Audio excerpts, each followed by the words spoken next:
Hi guys, welcome to revision time. आज है 28 जनवरी 2025। चलिए आज के करंट अफेयर्स हम स्टार्ट करते हैं। अगर आप सभी को ये वीडियो हेल्पफुल लगे तो इसे लाइक ज़रूर कर दीजिएगा और साथ ही चैनल पर सब्सक्राइब कर लीजिए। इस तरह के कम टाइम के करंट अफेयर्स की वीडियो आपको हर दिन मिलते रहेंगे। तो चलिए स्टार्ट करते हैं आज के सारे करंट अफेयर्स के क्वेश्चन। मगर उससे पहले जान लेते हैं 27 जनवरी को पूछे गए क्वेश्चन का सही आंसर क्या है। भारत में कहाँ सबसे अधिक कॉफ़ी का उत्पादन किया जाता है? Option A Darjeeling, option B Karnataka, option C Tamil Nadu, option D Kerala. इसका सही आंसर है ऑप्शन बी कर्नाटक। चलिए अब आज के करंट अफेयर्स हम स्टार्ट करते हैं। क्वेश्चन नंबर 1, जनवरी 2025 में किसको बॉम्बे हाई कोर्ट का मुख्य न्यायाधीश नियुक्त किया गया? इसका आंसर है आलोक आराधे। न्यायमूर्ति आलोक आराधे को बॉम्बे हाई कोर्ट का मुख्य न्यायाधीश नियुक्त किया गया। साथ ही साथ न्यायमूर्ति देवेंद्र कुमार को दिल्ली उच्च न्यायालय के मुख्य न्यायाधीश के रूप में नियुक्त किया गया है। नियुक्ति करता है राष्ट्रपति द्रौपदी मुर्मू। आराधे बॉम्बे हाईकोर्ट के 48वें मुख्य न्यायाधीश बनाए गए हैं। न्यायमूर्ति आलोक आराधे ने 3 दशक से अधिक के अनुभव के साथ जटिल कानूनी मामलों को संभालने में भारतीय न्यायपालिका में एक मजबूत प्रतिष्ठा बनाई है। नेक्स्ट क्वेश्चन, किस मंत्रालय ने 22 जनवरी से 8 मार्च 2025 तक बेटी बचाओ बेटी पढ़ाओ योजना की 10वीं वर्षगांठ मनाने की घोषणा की है? इसका आंसर है महिला एवं बाल विकास मंत्रालय। महिला एवं बाल विकास मंत्रालय बेटी बचाओ बेटी पढ़ाओ की 10वीं वर्षगांठ मनाएगा। इसकी अवधि है 22 जनवरी से 8 मार्च 2025। इसका उद्देश्य विशेषतः कम बाल लिंगानुपात वाले क्षेत्रों में लैंगिक भेदभाव का मुकाबला करना और लड़कियों की शिक्षा और कल्याण को बढ़ावा देना है। सुकन्या समृद्धि योजना भी 22 जनवरी 2015 को बेटी बचाओ बेटी पढ़ाओ अभियान के अंतर्गत शुरू की गई थी। नेक्स्ट क्वेश्चन, 20वीं टाटा मुंबई मैराथन 2025 की एलिट रेस से पुरुष वर्ग में बरहेन टेस्फे ने जीत हासिल की है। उनका संबंध किस देश से है? इसका आंसर है एरिट्रिया। 20वीं टाटा मुंबई मैराथन 2025 की एलिट रेस से एरिट्रिया के बरहेन टेस्फे ने पुरुषों की एलिट रेस में खिताब हासिल किया है। केन्या की जॉयस चेपकेमोई टेले ने महिलाओं की एलिट रेस में जीत दर्ज की है। यह प्रतियोगिता छत्रपति शिवाजी महाराज टर्मिनस में किया गया। नेक्स्ट क्वेश्चन, किसकी जयंती पर 23 जनवरी को पराक्रम दिवस मनाया जाता है? इसका आंसर है नेताजी सुभाष चंद्र बोस। पराक्रम दिवस नेताजी सुभाष चंद्र बोस जी की जयंती के रूप में भी मनाया जाता है। सुभाष चंद्र बोस जी का जन्म 23 जनवरी 1897 को ओडिशा के कटक में हुआ था। इस वर्ष नेताजी सुभाष चंद्र बोस की 128वीं जयंती है। पीएम मोदी ने 2021 में इस दिवस को मनाने की घोषणा की थी। पराक्रम दिवस के दिन से ही लाल किले पर भारत पर्व की शुरुआत होती है।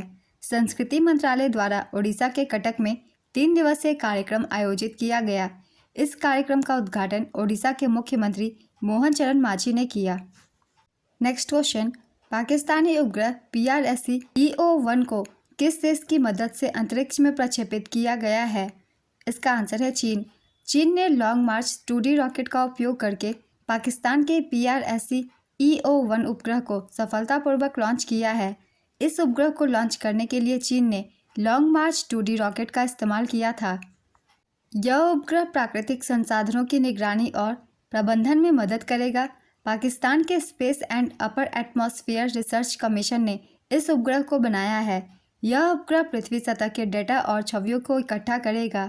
नेक्स्ट क्वेश्चन, हाल ही में विश्व की सबसे खतरनाक मकड़ी के प्रजातियों में बिग बॉय की खोज कहाँ से की गई है? इसका आंसर है ऑस्ट्रेलिया। दुनिया की सबसे खतरनाक मकड़ियों में से एक बिग बॉय की खोज ऑस्ट्रेलिया के न्यूकैसल के पास हुई थी। यह मकड़ी सिडनी फनल वेब मकड़ी की एक प्रजाति है। इसका वैज्ञानिक नाम एट्रैक्स क्रिस्टेंसनी है। ऑस्ट्रेलिया की राजधानी है कैनबरा। मुद्रा ऑस्ट्रेलियाई डॉलर। प्रधानमंत्री एंथोनी अल्बानीज। नेक्स्ट क्वेश्चन, हाल ही में किस देश ने विश्व स्वास्थ्य संगठन और पेरिस जलवायु समझौते से बाहर होने की घोषणा की? इसका आंसर है अमेरिका। अमेरिका ने विश्व स्वास्थ्य संगठन और पेरिस जलवायु समझौता 2015 से बाहर होने की घोषणा कर दी। डोनाल्ड ट्रंप ने 2020 में राष्ट्रपति के रूप में अपने पहले कार्यकाल में ही कोविड-19 महामारी से निपटने में WHO की अक्षमता के कारण WHO से अमेरिका की सदस्यता समाप्त करने का आदेश दे दिया था।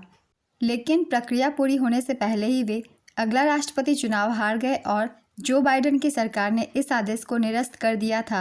राष्ट्रपति के रूप में अपने दूसरे कार्यकाल में डोनाल्ड ट्रंप ने फिर से WHO से अमेरिका सदस्यता समाप्त करने के आदेश पर हस्ताक्षर किए हैं। संयुक्त राज्य अमेरिका WHO का सबसे बड़ा योगदानकर्ता है, जो WHO के कुल वित्त पोषण का लगभग 18% योगदान देता है। इसके अलावा अमेरिका अब ईरान, यमन और लीबिया के साथ पेरिस जलवायु समझौता 2015 से बाहर रहने वाले देशों में शामिल हो गया है। इससे पहले 2017 में डोनाल्ड ट्रंप ने संयुक्त राज्य अमेरिका को पेरिस समझौते से अलग कर लिया था, लेकिन जो बाइडेन अमेरिका के राष्ट्रपति बने तो संयुक्त राज्य अमेरिका फरवरी 2021 में फिर से इसमें शामिल हो गया। विश्व स्वास्थ्य संगठन की स्थापना 7 अप्रैल 1948 में की गई थी। इसका मुख्यालय जिनेवा, स्विट्जरलैंड में है और वर्तमान महासचिव का नाम है टेड्रोस एडनोम। पेरिस जलवायु समझौता 2015 में अपनाया गया। यह समझौता वैश्विक तापमान को 2 डिग्री सेल्सियस से नीचे और 1.5 डिग्री सेल्सियस तक सीमित करने का लक्ष्य रखता है। नेक्स्ट क्वेश्चन, हाल ही में जारी एडलमैन ट्रस्ट बैरोमीटर रैंकिंग 2025 में भारत किस स्थान पर है? इसका आंसर है तीसरे स्थान पर।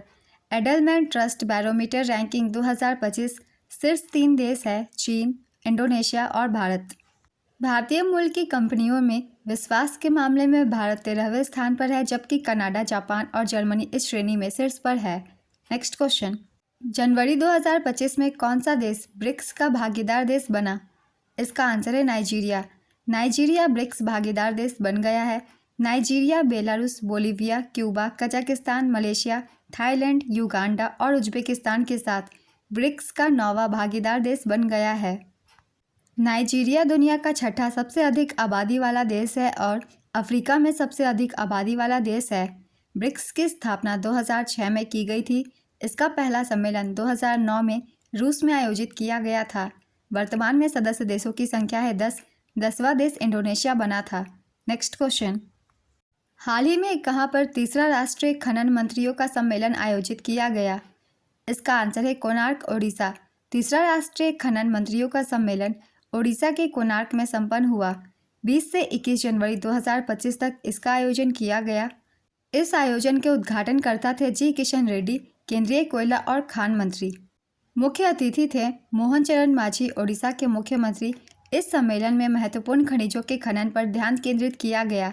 राजस्थान ने 2023-24 में सबसे अधिक नीलामी आयोजित करने में उत्कृष्ट योगदान के लिए पहला पुरस्कार जीता। मध्य प्रदेश दूसरे और महाराष्ट्र तीसरे स्थान पर रहा।